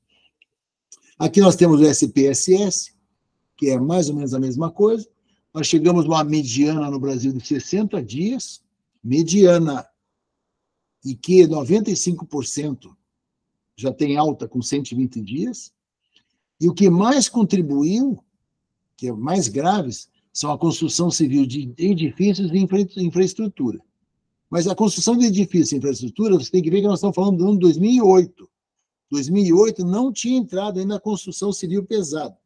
A construção civil pesada começou a ser realizada a contratação em junho de 2008. Tá? Então, não impactou nos nossos gráficos, não? Tá bom? Só para justificar para você. E aqui nós temos o estudo de Rondônia. Rondônia, ela tem a silvicultura. Lembra, lá no meu mestrado, eu falei que Rondônia era extração, né? Madeira e tal, e era cultura, né? Cacau, plantação assim, silvestre, e boi. Nós vamos ver aqui nas doenças que isso acompanhou direitinho nós tínhamos aquele estudo de empresas, né, de mapa de risco e tal, as lesões acompanharam assim perfeitamente com o mapa, inclusive na terceirização da mão de obra, na precarização do trabalho, no agenciamento e seleção da mão de obra, que está aqui representado, né? Tá. Bom, eu não vou entrar em muito detalhe, também tem aqui as lesões. O interessante aqui é que o aparelho digestivo teve uma alta prevalência aqui em Rondônia, não sabemos o porquê. Masculino e feminino, não vou entrar em detalhes, vou dar um pulinho aqui. Tá, tudo bem. Depois a gente vê melhor. Também o SPSS, o que mais doou doenças e afastamentos foi a exploração florestal, a silvicultura, né, produção de madeira. Aquela época, 2008. Lógico que o nosso perfil econômico mudou, né? Então, naquela época, nós tínhamos que trabalhar muito aonde? A nossa preocupação maior era nas linhas de produção, nas linhas de desenvolvimento socioeconômico, certo? Eu já falei isso na aula passada para vocês, né? E tinha o setor carne e pescado, que tinha forte indício de precarização de emprego, condições de trabalho e maior gravidade de doença. Era carne e pescado naquela época, né? Para Rondônia. Aliás, Brasil, desculpe, aqui nós já estamos falando de Brasil. Carne e pescado, lesões, trauma de joelho e perna, acidentes com motocicleta no Brasil, todos são subnotificadas, subregistradas. Vamos ver aqui. Baixa resolutividade do serviço médico hospitalar de urgência e emergência, muito tempo de permanência e muitas sequelas. Isso foi uma crítica ao nosso sistema aqui, tá? Brasil todo, somente em Rondônia. Construção civil, péssimas condições de trabalho, construção civil. A exploração Rondônia, exploração florestal, alocação, terceirização, traumatismo de joelho e perna, motocicleta, certo? E neoplasias e transtornos mentais e comportamentais com precária relação. Quer dizer, não se fazia relação de cânceres e transtornos mentais com o trabalho. Conclusão. Vamos ver aqui, estudo de córceas, neoplasias, tal. Vamos ver o que? Transtornos obstétricos, carne e pescado. Sempre foi algumas observações que eu fiz. Bom, então vamos lá. Vamos falar algumas doenças agora. Vamos mudar um pouquinho da... Nós já falamos de incapacidade, se tiver uma noção do que é o estudo, né, da incapacidade. Como é que você tem que relacionar o CID para você ter estatística? A estatística é você estudar, é para você intervir nas diversas atividades econômicas para evitar e reduzir o número de afastamentos. Quer dizer, o número de doenças, claro. De afastamento é o número de doenças. Bom, quais são os riscos psicossociais de saúde mental que nós temos hoje? O estresse e o burnout. Burnout, precisa tomar muito cuidado, pessoal. Muito cuidado. Burnout é uma doença que tem a origem das enfermeiras que não conseguiam mais realizar os trabalhos, dos médicos que não conseguiam mais operar, quem tinha responsabilidade com a vida de terceiros. E não tinham mais condição de atuar naquilo que faziam anteriormente devido a um estresse. Estresse relacionado a um esgotamento profissional. Mas tem que ser feito o diagnóstico diferencial de ansiedade, depressão, transtorno pós-trauma. Tem uma tabela, que depois eu vou passar para vocês, que você tem que afastar todas as doenças para ficar com burnout. E hoje, qualquer coisinha, o cara vende óculos lá no shopping, burnout. Isso é um absurdo. Está se prostituindo o termo burnout, que é um termo muito próprio e muito rico. Para mim, por exemplo, como médico de trabalho, o burnout é um termo muito rico, porque eu vi a construção dessa enfermidade, que hoje a Organização Mundial de Saúde, o ano passado, retrasado, ela reconheceu a existência.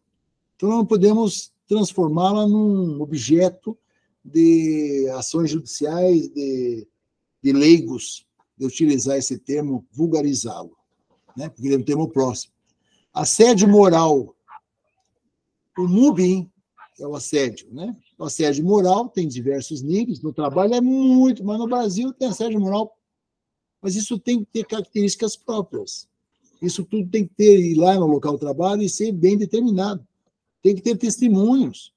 Você não vai conseguir voltar no tempo e espaço e você vivenciar o assédio moral daquele paciente que está lhe falando. Por ser um paciente psiquiátrico, depressivo, ansioso, ou até esquizofrênico, ou delirante, né? Ou psicótico, ele pode achar que aquele assédio moral no trabalho, ele pode confundir uma cobrança de sua função, de sua tarefa legal do seu superior hierárquico, confundir com um assédio imúbil. Por exemplo, a mesma coisa que o professor dá nota baixa para o aluno que não fez a prova corretamente, e o aluno se queixar de assédio para a coordenação do curso de medicina. Ué. O cara não conseguiu a nota, não conseguiu responder nada, é assédio? É MUBI? Não, o cara não teve competência, né? Não teve competência de estudar por diversos problemas, depressão, problemas pessoais particulares, não pôde estudar, tem outros problemas que estão interferindo no estudo dele. Mas isso não é um assédio moral. A tarefa do aluno é estudar e responder as questões da prova. Né? Agora, se o aluno desacatar o professor, ou o professor desacatar o aluno, aí são outras coisas. Isso aí já é desvio de conduta, né? Outra coisa, o medo de errar é que você vai errar. Se você tem medo de errar, você já está errando. A insegurança, você tem que ter fé. Fé, o que é fé? É estudar a teoria e treinar na prática. E aí você vai ter segurança na tua habilidade de fazer aquele procedimento. Né? Outra coisa que acontece muito é a demanda dos pacientes. Uma demanda excessiva vai levar a um erro de diagnóstico e vai prejudicar o próprio paciente e o próprio médico. Esse negócio de médico atender 200 pacientes por dia não tem cabimento. Ele vai errar muito. E o erro dele, ele vai responder criminalmente. E se ele errar o diagnóstico, ele vai fazer um tratamento errado e o paciente vai ser prejudicado. Então, o excesso de demanda, num pronto-socorro, por exemplo, tem que ser diluído pelo número de profissionais. A isso nós chamamos de dimensionamento de profissionais, de qualquer área de atuação, dependendo da linha de produção que você está vivendo, da organização do trabalho. O que é a organização do trabalho? É você dimensionar o número de profissionais para atender a tua demanda. Se você tem uma demanda de 200 pacientes numa maternidade diária, você tem que ter, no mínimo, 6, 7 médicos para atender essa demanda, porque eles vão estar em estafa. Você tem que ter aí um atendimento em média de 12 horas de 20 pacientes. Desculpa, pessoal. Só um minutinho. De 20 pacientes, 30 pacientes. Mais que isso é exagero. Vai ter que examinar, vai ter que tratar, tem que ter qualidade no atendimento. Né? Aí vai gerar o quê? Atraso no atendimento. Hoje eu fui cortar o cabelo, e o meu cabeleireiro já de 30 anos, ele falou que pegou uma dengue. Ele foi várias vezes em UPAs. Muitas não foi atendido. Foi até internado no Cimetron. Aí ele me falando que ficava 3, 4, 5 horas aguardando para ser atendido, porque a ficha dele era 300 e os caras estavam atendendo 200. Aí pegou e foi embora. Então, como é que pode ter 300 para dentro de uma UPA? Está mal dimensionada a demanda, o recurso humano com a demanda. Tinha que ter 10 médicos para atender 30 cada um. E olha, não é pouco, hein? Né? Tá. Queixas da família. Estamos falando aqui de doenças psicossociais, né? Eu puxei um pouquinho o lado médico aqui, né? Demanda dos pacientes, queixas da família. Você tem que escutar o paciente, tem que escutar a família, casos psiquiátricos. Cuidado, não vai atrás só do paciente, não, hein? Paciente psiquiátrico é paciente psiquiátrico, cuidado. Eles vão falar coisas para você que, nossa, eu não acredito que estão sendo isso, porque são psiquiátricos. Aí uma vez eu falei, né? Até minha esposa não gostou. Todo paciente, todo doente, ele tem uma fragilidade, uma vulnerabilidade psíquica. Está com medo de morrer, né? Ele tem distúrbio bipolar, ele mente, ele aumenta. Claro, é defesa do ser humano, né? Por isso que tem que conversar com familiares, tem que ver se tem dependência química, álcool e drogas, cuidado aqui, que aqui na nossa região é muito comum, e eles omitem profissionais de saúde vítimas da violência no trabalho, muito comum, qualquer profissional, violência no trabalho, né? Vigilantes, bancários, assaltos, sequestros, a gente chama de síndrome pós-traumática, né? Até peritos judiciais, agredidos, etc, etc. Delegados, sala de aula, professores agredidos por alunos. Absurdo. A perda de hierarquia, a falta de educação, mas é falta de educação do lar, né? Um aluno agrediu o professor, é que não teve respeito pelo pai e pela mãe. Ele vai agredir a avó dele, vai agredir a mãe dele, vai roubar e comprar droga. Com certeza. O pessoal não teve berço, né? Riscos especiais. Os riscos especiais são o trabalho no turnos, ou nós chamamos de trabalho em turnos, né? Motoristas de ônibus, pilotos de avião, aquele trabalho que muda o fuso horário, dá alterações menstruais nas mulheres, né? O fuso horário é terrível. Quem já viajou para o exterior, nossa, dá uma alteração no teu metabolismo total, você perde o ritmo, né? Trabalho em odontologia, ele é muito específico também. Trabalho em laboratório de análises, radiações, exames, né? Fazer exames de imagem utilizando radiações ou radioisótopos, resíduos sólidos, chamamos hoje de resíduo sólido, é o lixo. Pessoas que trabalham com lixo. O plano de gerenciamento de resíduos sólidos de serviço de saúde. Isso aqui são mais voltados para a área de saúde, né? Que são trabalhadores bem específicos, né? Nós temos doenças próprias desses trabalhadores. Nós temos também um grande problema no Brasil, é o trabalho infantil, né? O trabalho infantil é uma mazela enorme. Uma das grandes coisas que o Lula fez foi proibir, no primeiro governo dele, fez uma legislação de proibir o trabalho abaixo de 16 anos de idade. E ainda você acha que não tem? Tem muito no Brasil. Nós temos esses índices aqui do trabalho infantil. Distribuição do trabalho infantil no Brasil, olha só. Em 2012, o Sul, olha só, Sul, uma região extremamente desenvolvida, né? 10%. O Sul, 9%. O Sul, novamente, 14%. E como aumentou, né? De 12%, voltou a subir. Né? Então, é sazonal. Né? Você vê que as leis vêm, eles impõem as leis, mas assim mesmo foge do controle. Né? Interessante que no Norte tem pouco trabalho infantil, mas eu acho que isso aí é uma questão de registro. Porque se você for aí no interior, você vai ver que no meio rural, todas as crianças ajudam os pais. Vamos olhar aqui um pouquinho. A exploração, isso é em 2016, tá? A exploração da mão de obra infantil no país cresceu 4,5% em 2014, em relação a 2013, de acordo com a pesquisa, né, PNAD, do IBGE. Olha, em 2013 havia 3 milhões de crianças trabalhando. Por isso que é obrigação, é doença de notificação obrigatória, qualquer acidente que ocorrer com criança e adolescente tem que notificar. Para quê? Para as autoridades ir lá no local e fazer a intervenção. Claro que, antigamente, o trabalho infantil era muito maior. Nós estamos falando aqui de 5 a 17 anos.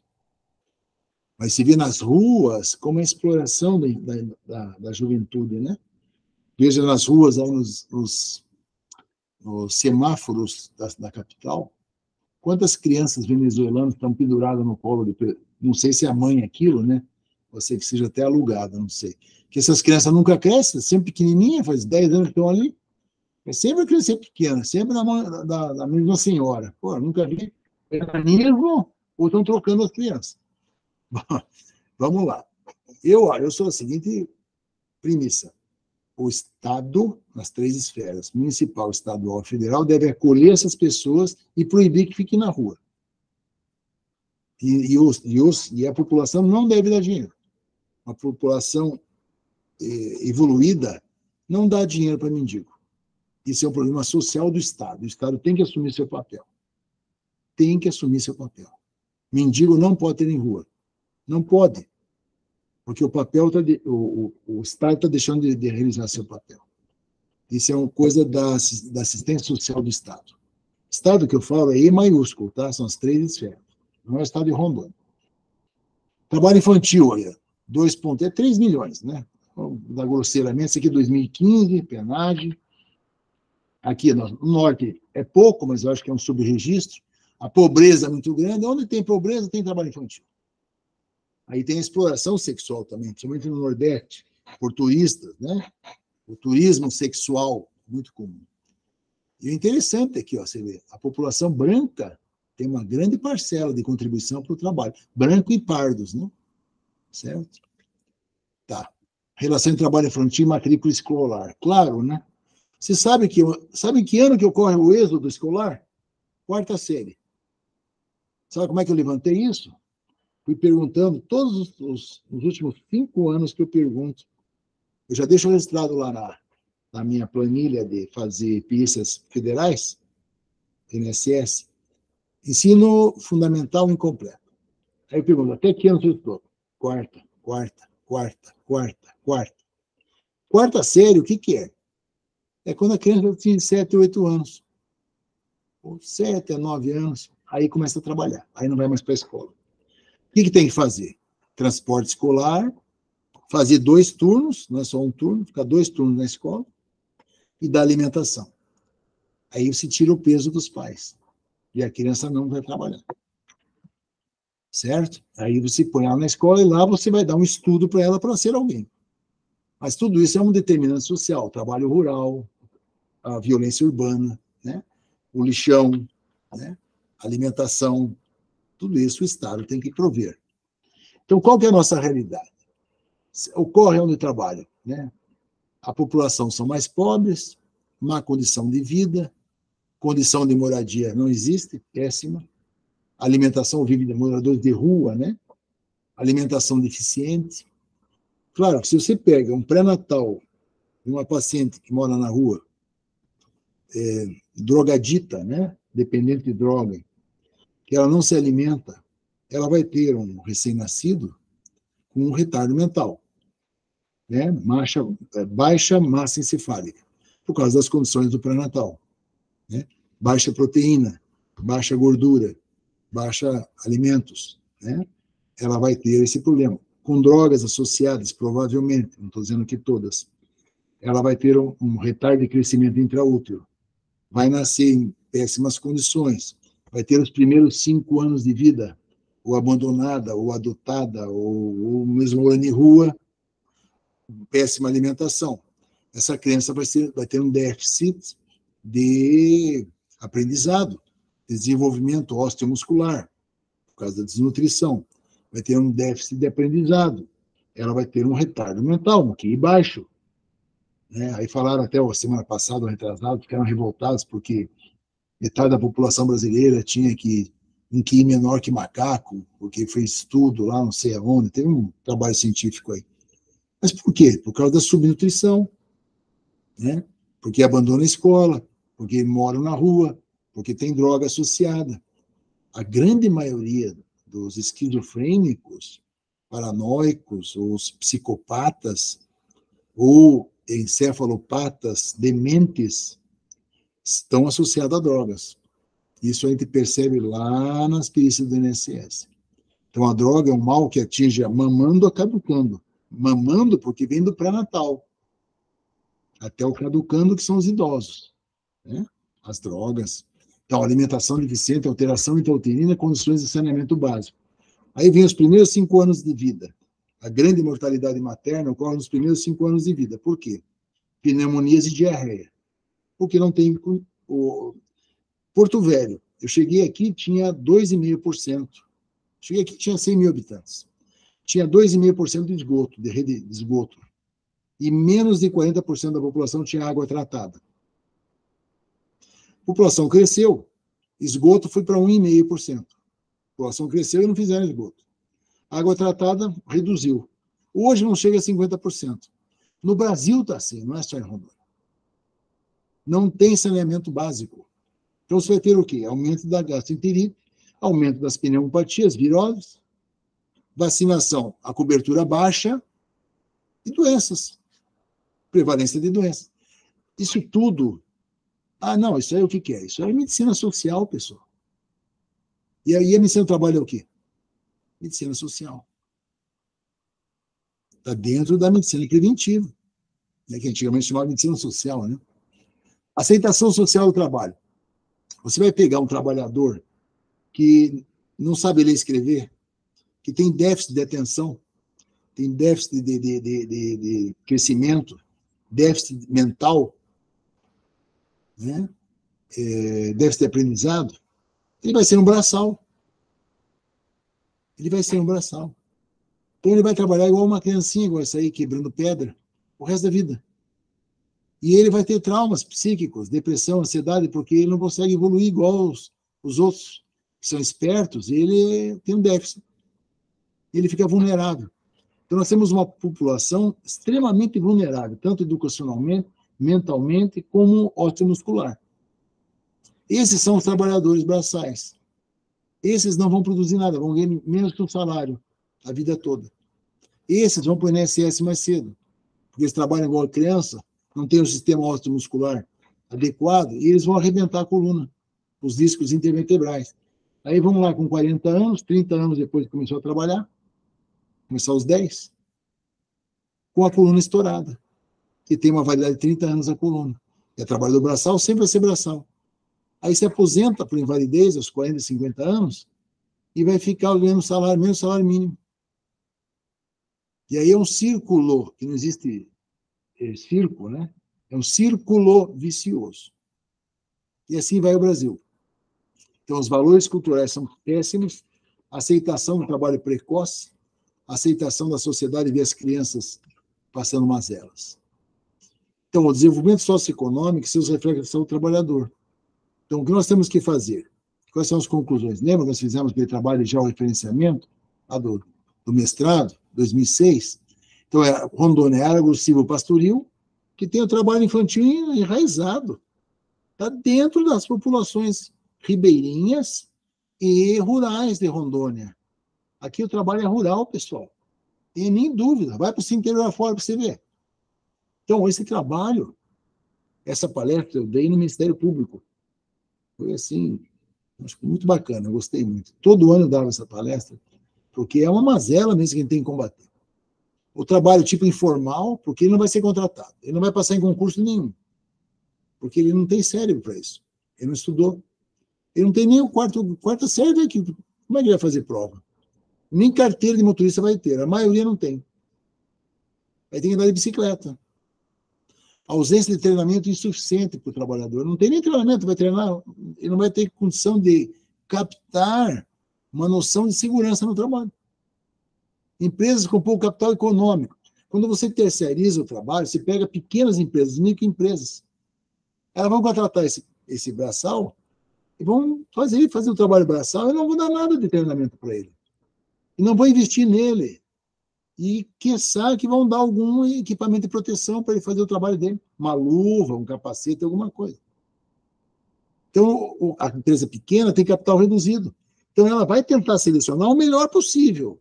Esse cara não vai pegar a carteira de trabalho dele. Não vai pegar, porque ele não passa do teste nem inicial. A empresa vai querer um cara de segundo grau para pagar salário mínimo. Vai querer contratar uma pessoa de segundo grau, que é ISO 9000, né? Contratar, que é qualidade no trabalho, no segundo grau, para dar salário mínimo, para ser braçal. Isso aconteceu em 1999. Eu era médico da Fogás, e aí eles entraram com ISO 9000 naquela época. Isso faz 24 anos atrás. Então, nós tínhamos trabalhadores, eles tinham que passar, concluir o segundo grau, senão eles eram demitidos. Então, eles faziam o Mobral, que a empresa pagava. Aí nós pegamos e começamos a contratar, a reciclar os trabalhadores mais jovens, porque batia a botija, e foi um erro aí que nós colocamos a cinta abdominal, que mais aumentou a dor nas costas, que resolveu, porque não era EPI, não é EPI até hoje, porque dá falsa impressão de proteção. Então nós transformamos a empresa em trabalhadores jovens, todos com segundo grau. Aí nós conseguimos a ISO 9000 de qualidade. Mas, no mínimo, uns 20, 30 trabalhadores ficaram desempregados. Trabalhador braçal que foram para a rua, para a empresa se modernizar nos moldes americanos da ISO 9000. Né? Geralmente, as empresas pequenas não têm serviço médico, não têm segurança. Os locais são inadequados de refeitórios, banheiros e água potável. Aí eles colocam trabalho similar ao trabalho escravo. Quantas vezes eu falar isso na internet? Trabalho escravo, o que é? Não tem banheiro, não tem onde dormir, não tem água potável, é cortador de cana, trabalha no sol, entendeu? Aí tem que dormir em rede, dorme no meio do mato. Isso é trabalho similar ao escravo. Vocês entenderam? Isso aí é precarização do trabalho. Isso aí que o Ministério Público bate em cima todo dia. Você vê as fotos, sai na internet, tem escândalo. E o recrutamento do crime. As pessoas não conseguem desenvolver o cérebro, porque pré-natal, já falei de nutrição, etc, etc. E baixo. Aí o narcotráfico vem e diz, olha, vou te dar R$5.000. Você pega aqui 2 quilos e vai para São Paulo. Pega as meninas e prostitui. Aqui nas carretas, nos transportes, monta um prostíbulo, né? As meninas mais bonitinhas. No Nordeste, prostituição infantil. É o turismo pornográfico, né? Turismo sexual. Armamento, tráfico de drogas e armas, violência urbana. Aí vem os meninos de motinha assaltar, roubar celular, vender e comprar droga, papelotes, né? Aí vem o Supremo querer descriminalizar. Você pode andar para consumo próprio. Está estimulando o consumo. É complicado. Eu acho que não é por aí o caminho. Bom, quem sou eu, né? Então, fatores vulnerabilizantes no trabalho. Os agentes... Bom, quando você está trabalhando, lembra? Você pega um trabalhador adulto, sadio, teoricamente sadio, você faz uma seleção nele. Lembra lá a teoria do trabalhador sadio, lá no nosso glossário. Veja lá, símbolo do trabalhador sadio. Você faz uma baita seleção no cara, o cara tem segundo grau, tal. Aí você pega ele e coloca para trabalhar no frio, no ruído, na poeira, né? Nos agentes biológicos, animais peçonhentos, cobras, né? Escorpiões, produtos químicos, agrotóxicos. Você vai aplicar agrotóxicos, poeira, solventes químicos, pintor de parede, garimpeiro, tal. Então, você pega o trabalhador e coloca nos agentes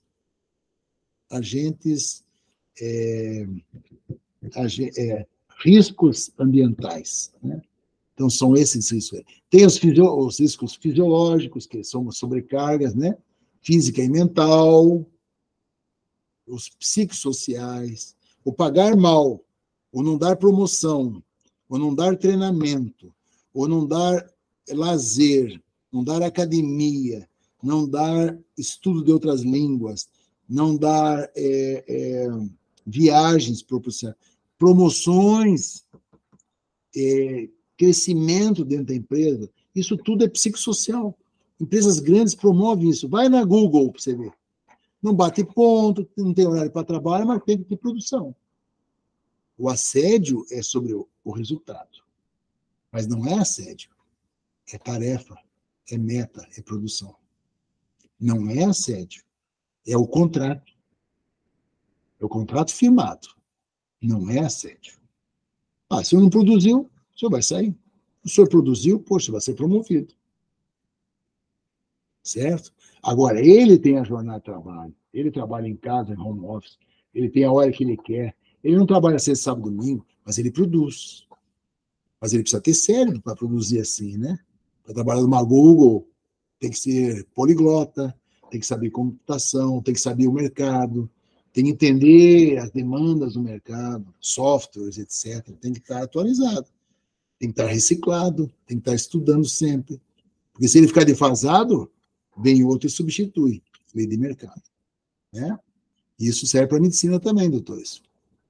Principais riscos associados. Então, vamos lá. Riscos à saúde inerentes a algumas dessas atividades. Vamos ver. Atividade plantio. Isso aqui é interessante. Isso é um trabalho lá da Telefônica, que ele pega o cultivo e plantio, aí vê. O que tem problema de saúde? Alterações musculoesqueléticas, né? A Lerdort, pneumoconiose, que são os problemas pulmonares, intoxicações por agrotóxicos, cânceres de pele, insolação, né? Radiações ultravioletas, urticárias, envenenamentos, queimaduras de pele por causa do sol, ou queimaduras mesmo por causa das queimadas, por que não? Envelhecimento precoce, sol, câncer de pele, né? Desidratação, não tem água potável para tomar, ou diarreia, porque tomou água de rio, né? Sem tratamento de água adequado, doenças respiratórias, ceratoses actínicas, ferimentos e mutilações. Mexer com ferramentas, né? Machados, tressados, etc. Mutilações, máquinas pesadas, tratores, etc. Isso aí é o resumo do plantio. Criação de animais, aí vem também explicando. Serviços domésticos, leiam e vão pensando que acidentes podem ocorrer, que doenças podem ocorrer. Isso tudo vai formando uma ideia de vocês, o tipo de atividade profissional, o tipo de doença que se caracteriza. Esse quadro é extremamente interessante, se associado àquele quadrinho de Pignatti, lá do Mato Grosso, da tese, da trilogia dele, da tese de doutorado dele, né? Serviço de reparação e manutenção, confecção e fabricação de vestuário, construção civil, né? Então, leiam isso com calma depois, para não entrar, já estou ficando rouco, estou quase chegando no final da aula. Eu já estou perdendo a voz. Bom, exposição ambiental. Aí, veja só, ruídos, poeiras, iluminação deficiente, vibração, substâncias químicas solventes, tem outras, tem cancerígenas, né? Agrotóxico, nossa, agrotóxico é um mundo. Agrotóxico causa anencefalia em fetos, causa depressão e suicídios, como aconteceu em Vilhena. Mas, olha, agrotóxico causa tudo que você imaginar. Causa até disruptura endócrina, problema de tireoide, suprarrenal, as glândulas param de funcionar. Né? Poluição ambiental, micropoluentes, temperaturas extremas de calor frio, nós modificamos o clima, aí o aquecimento global, né? Pode ser a produção de carbono na atmosfera, né? Acidentes sulfídicos e perfluorocortantes em hospitais, ou não, perfluorocortantes, outros também, amputações, etc., né? Radiações ionizantes e não ionizantes, principalmente a solar, drogas, prostituição, armamentos, violência urbana e outras. Podia colocar aqui transporte, né, pessoal? Transporte por motos. Este é o maior mazela do Brasil, porque é um país subdesenvolvido, porque não é do mundo, não. Leiam um artigo, eu vou colocar para vocês um artigo científico que nós fizemos amanhã, não vou me esquecer, sobre motos em Porto Velho. Sensacional, feito na São Lucas, comparado com o mundo. Foi o artigo publicado meu que mais teve visibilidade na docência, na literatura. Foi o que mais teve visibilidade, o artigo meu, de uma jovenzinha. Foi tão simplesinho, tão bonitinho, mas tem uma repercussão fenomenal. Muito bom artigo, vocês têm que ler, para saber o que é moto. Vocês que vão trabalhar em pronto-socorro. Bom, condições de trabalho. Trabalho a céu aberto, muitos trabalham a céu aberto. Aqui em Rondônia, hein? Terrível. Ainda mais fazendo asfalto. Me lembro aqui dos aplicadores de asfalto. Meu Deus do céu. Diminuição da capacidade econômica das empresas. Quanto menor a empresa, menos capacidade econômica. Menos EPI, menos proteção para o trabalhador, menos apoio, menos tudo. Menos salário. Não dá apoio nenhum. Então, quanto maior a empresa, mais segurança em todos os sentidos, mais apoio ao trabalhador. Quanto menor a empresa, mais precarização do trabalho. Equipamentos sem proteção, até as maquinárias que eles compram, é tudo velho, usado, reutilizado.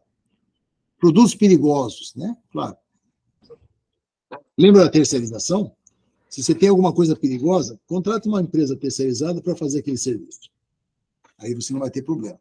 Quer dizer, não teria, né? Você tem a judicialização que você responde solidariamente. Excesso de carga física e psíquica.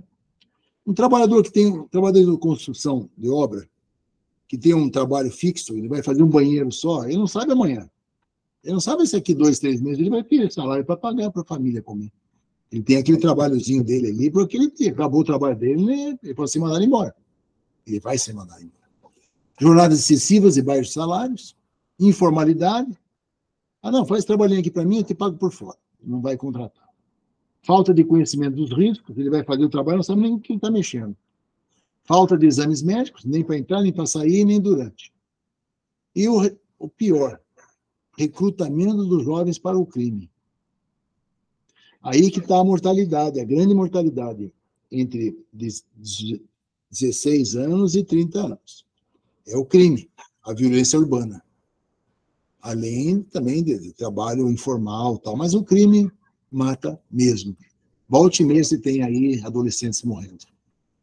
E esse tema, adolescente, cai bem mesmo, que é de 16 a 29 anos. Repercussões do trabalho infantil, consequências. Bom, nós temos aqui eu acho que a gente... pessoal, vou pedir até permissão para vocês, já temos 2 horas. Tem mais de 2 horas, né? Nós vamos encerrar aqui. Nós temos 1 hora e 50 minutos. Vamos encerrar aqui porque eu já estou com um problema de garganta e nós já adiantamos bem.